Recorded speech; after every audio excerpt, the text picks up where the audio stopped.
All right. Good morning, everyone. My name is Michael Walters. This is Mike Talks Sports, episode 3 for season 3. So today is probably going to be a little bit short, but I will try to talk for a while. Today I'm going to talk a little bit on, everything that's going on with like the Knicks and the Nets, and also I may bring up a little bit of the Giants and the Jets. So let's get this show on the road. All right. I'm going to start the episode talking about football. I'm going to do it a little bit differently. The Jets just recently made a trade. The thing is I don't know who they traded. They traded some dude named Johnson, but I don't really know who he really is, but I can see the Jets are starting to make moves to improve their team because obviously they noticed that the Giants just got better. The Giants just hired John Harbaugh, who was the head coach for the Baltimore Ravens. So I feel like the Jets are probably feeling the pressure right now. They're like, you know what? If we want to win as well, we need to get better as well. Like it starts by getting rid of some players and also possibly they yeah, you got to also like figure out if your coaching staff is good enough to take it to the next level. Because what the Giants realized with Dable is that Dable had some, he had a lot of flaws. That's all I could say. Not to discredit him for all he has done for like developing players and stuff, but he wasn't the best at executing like close game plays or something like that. But I feel like the Giants, they just wanted to move on from, they felt like now is the time to go after a potential Super Bowl or anything like that. So that's why they did the move they did. I feel like the Jets, they're just taking their time, but I think now they realize that they're like, the Giants just got better, so we have to make a move. Well, I'm not gonna lie. I feel like this move is probably the first move of a whole lot of moves, but we'll see what happens in a few days. Okay, so right now I'm going to talk about the New York Giants. Okay, the Giants, I feel like they want to win like a decent amount of games for next season. Because the thing is, Harbaugh, he was a good coach, but it's just last year with the Ravens, everyone broke down with injury. Like Lamar Jackson got injured, and a whole bunch of their offensive linemen got injured. So it's like he practically didn't have his full team. So because of that, the Ravens did miss the playoffs, and then they decided to fire him. Well, I'm just gonna be honest. I feel like the Ravens may have messed up because Harbaugh can find redemption with with the Giants. Like the Giants, they're just one of those teams that have been like a laughing stock for years. I feel like he is going to develop. He's going to develop Jason Dart and Cam Scatterboo very well because they could be the 1-2 punch on offense. The only problem is defense. The defense is a little off, but I feel like they'll find ways on how to get like better impactful players for defense and also as well for offense. So we'll see what happens when the season starts. I feel like this move will change the way how people view the Giants. I feel like the Giants probably will make a return to the postseason. I don't think they're going to be a Super Bowl team, but only time will tell with that. So I believe they may at least be like a wild card team. Okay, so now I'm going to start talking about the Brooklyn Nets. Okay, I still feel a little weird by the fact that they kept Michael Porter Jr. on the team. This dude is there he's averaging a career high in points. He's like averaging like 25 points per game, but he's on a terrible team. And I was wondering, why did you guys choose to keep him? A lot of teams like the Golden State Warriors, I think the Pistons, like a lot of people had interest in Michael Porter Jr. And why didn't you not wanted to trade him? Like now he's like Carmelo Anthony when he was on the Knicks. He's just a scorer, a superstar. Well, he's not really a superstar. He's more like an all-star type player, but not to disrespect him, but he hasn't shown that he could be a superstar. But he is like a very good player on a bad team. But I feel like this season for the Nets, yes, they want to tank for better picks. I'm not gonna lie. This probably is gonna be their last season that they can tank because the NBA is they're starting to clamp down on the tanking.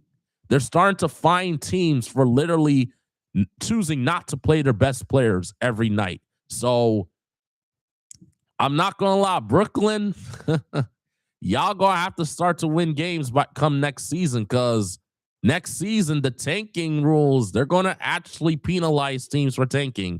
So because people have had some suggestions, instead of tanking for the first pick, instead what you should do is probably make a tournament.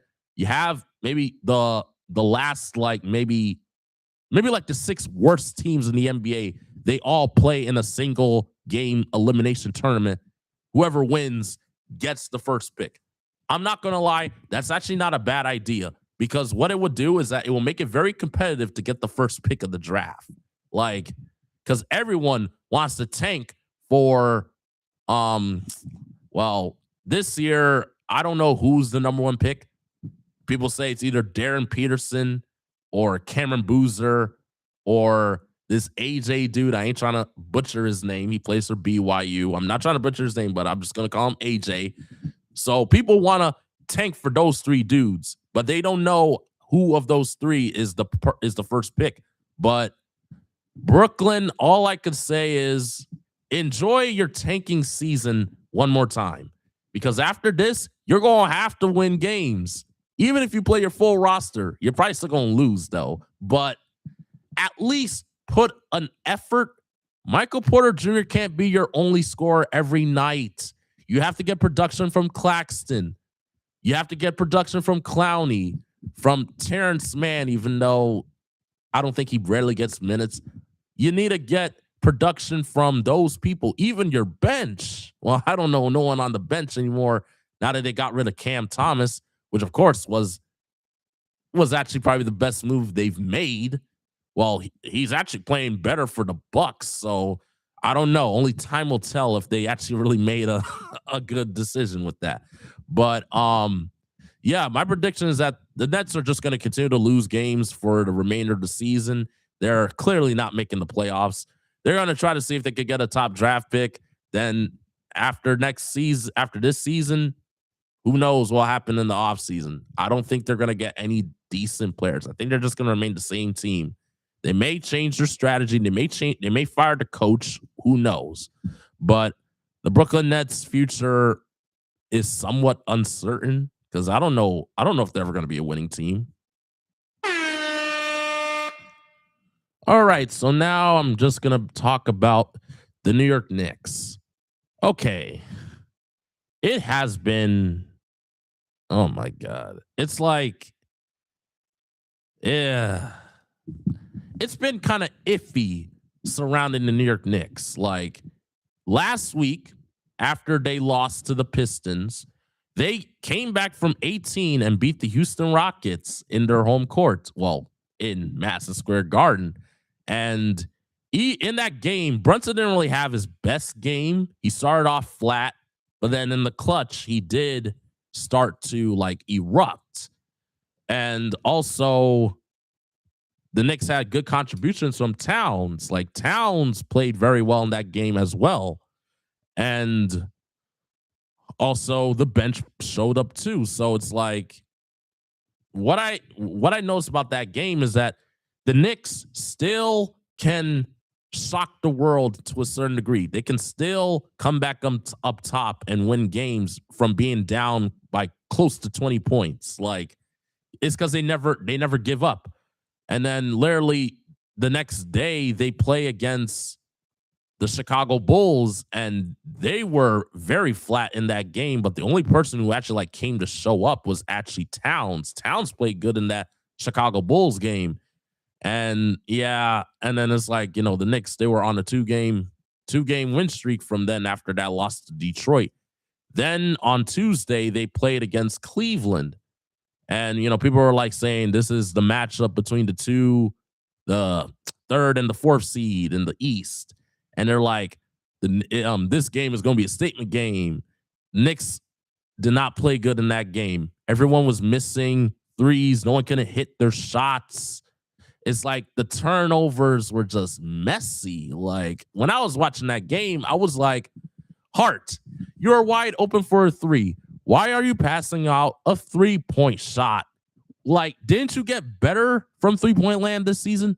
You went from maybe 33% last year to 39 this year from 3-point percentage. And you are literally passing away a 3-point shot. It's like that game, he had a couple shots open. He didn't want to take it. I get it. Yes, you have a little bit of hesitation, but you can shoot the ball. Like, come on. Like, if you're open, take the shot. And another thing that I also didn't like about his game that night is that when he was open for a layup, the man will just pass off the layup. And I'm like, come on. Like, and it will lead to a turnover. But I've noticed for the last few games, Josh Hart's game has been off. I don't know what it is. It's probably maybe some mental, or maybe it's the finger bothering him. I don't know what it is. Whatever it is, he just needs to lock in, because right now is not the time to literally start second guessing yourself. This is not the time. The schedule is not going to get easy from now. It's going to get harder. Also, another player that needs to somewhat go soul searching is Mikal Bridges. I be hearing people all over the media world saying the Knicks messed up by trading 5 first-round picks for Mikal Bridges. I'm not going to lie. At that time, it seemed like an overpay. But if you look at the players that the Brooklyn Nets got, they are not as good as him. But I see why people say it was a bad move, because you practically gave up your future for a dude who's only averaging less than 16 points per game. And he's not even a consistent scorer. There's some games where he wants to score, and there's some games where he doesn't want to score. So it's it's weird. He's very inconsistent. Even his defense. Last year, he was good on defense, but this year he kind of looked like he regressed a little bit. I don't know. It looked like it's just all mental with him. Maybe it's probably because he probably heard his name in rumors for Giannis. I'm just going to be honest. If he plays bad in the playoffs this year, the Knicks will have no choice but to just get rid of him.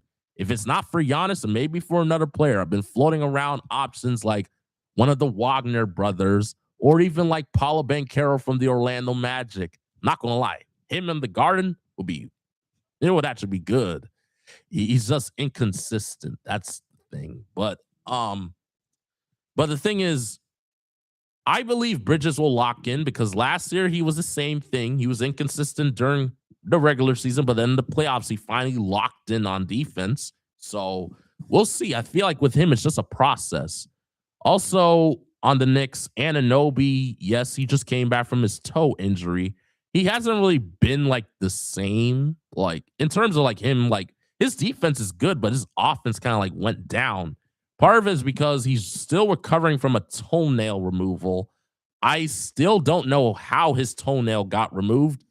I don't know. I feel like it may have been a freak accident, but I feel like if you give him maybe 2 more games, he's probably going to be back to form, because losing a toenail is very painful. So I feel like he is going to find a way how to play through it, because I feel it's every game he's getting a little bit better. But last game he didn't really play that good. But I believe he's gonna snap out of that little funkies. But also now I'm just gonna talk about the biggest problem with the Knicks, and that problem is Cat. What I did not understand is after scoring over 20 points the last two games, why did this man have five? He only had 5 shot attempts. He made all 5 shot attempts. He had 14 points and I think maybe like 11 rebounds against the Cleveland Cavaliers. And I'm like, this man should have had more points. Him and Robertson were the only people that were locked in that game. Everyone else couldn't really buy a basket. But Mike Brown made this like excuse. I don't know if it's really an excuse because, yes, there were a lot of turnovers in that game. And he said a lot of the plays they set up for Towns that game got erased because of turnovers. And I'm not going to lie, Mike Brown, you were right about that because there were a lot of plays where they saw him open. They tried to throw it to him. People like Harden and them, they intercepted the pass. So it's like, because of it, he couldn't really get that much shot attempts. But despite that, they should have just given him the ball and let him create on his own because he could create his own shot. You don't need people to create plays for him. He could create his own shots. So I feel like it's another excuse again. But yes, they were all playing bad. But what people want is they want to see a consistent Karl Anthony Towns. Last year, he had a lot of big games. This year, his points per game has decreased significantly because last year he was averaging like 24 points per game. Now he's averaging 20 points per game. Also, his three-point percentage went down. Last year, he was shooting 42%. This year, he's shooting 36.7% from three, which, of course, is rounded to the nearest 37%. That 37% from three is not bad, but is a significant decline from last year. But he is starting to gain he's starting to gain traction on his 3-point percentage. They say for the last like few games, he has been averaging like in terms of 3-point percentage, his 3-point percentage has been like about 43% for the last 10 games. So he's starting to gain his rhythm on his 3-point shots. I feel like come the end of the season, his 3-point percentage probably is going to be back at the 40s or maybe like close to 40, like 38%, which of course is acceptable for a big man. But all we need is consistency from him. If he plays better, he's no longer going to get that criticism because I'm not going to lie. Right now, because of the way the team has been playing and also him being inconsistent, people have been starting to write off the team as a contender in the Eastern Conference. Like, come on. What is wrong with these commentators? What is wrong with these sports analysts? They keep on saying Pistons this, Pistons that. Not to disrespect them. They are a good team. They're just not proven. They've only won 2 games last year, and those were like 2 games in I don't know, like 10 years that you won in the playoffs. The Pistons are not proven yet. Cleveland has an old, aging Harden. Like, Harden is too old to run his own team, as I have no faith in Cleveland. Boston has problems as well because Boston, they don't know if Tatum's going to come back from his injury.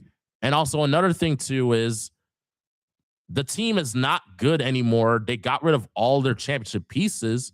So I still believe the Knicks can still make the finals. The East is still wide open. There is a chance to literally save your future and make it to the finals. Not saying you're probably going to win the finals. I don't know. Who knows? Only time will tell if they actually make it to the finals or win the finals. But all I can say is the Knicks, they're going to figure out their problems. They always do. Regular season is an evaluation period for the team. After that, after that playoff time, they lock in. That's all I see. They're going to lock in. New York fans, do not panic.